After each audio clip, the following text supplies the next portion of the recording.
I may be preaching to the choir just a little bit on this one, but I wanted to share this with you today. Psalms chapter 1, it gives us a blueprint for being not only in the will of God, but being at peace with God.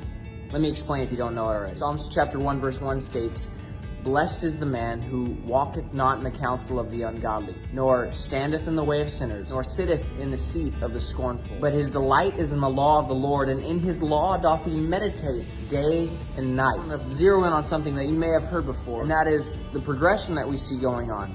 It says, do not walk in the counsel of the ungodly, so don't intentionally heed as in passing. Don't heed the counsel of people who don't have your best interest at heart, or who don't have knowledge from the Lord about a situation. And the progression continues to move up when it says, "Nor standeth in the way of sinners." Once you get beyond just passing and listening to somebody's counsel that is ungodly, you'll get to a place where you'll stop and you'll intently listen, or you'll stand in the way of people who are speaking wrong into your life.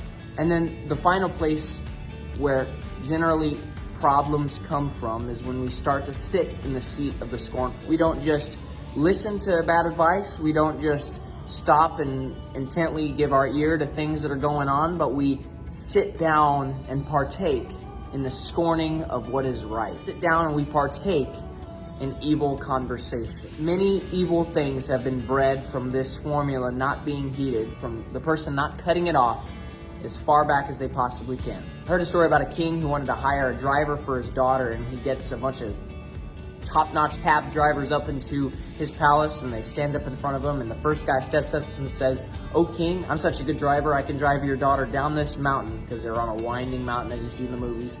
"And I can drive your daughter down this winding mountain about a foot from the edge and not fall off." Well, the second guy stood up and said, "That's nothing, king. I can drive your daughter up to 2 inches from that edge and not fall off. I'm that good of a driver." And the third guy stepped up and said, "Oh king, I'm such a good driver. I'm going to stay as far away from the edge as I can." We see that when we in our spiritual life stay as far away from the edge as we can, there is much more, not only victory, but much more peace and clarity in our direction of this life.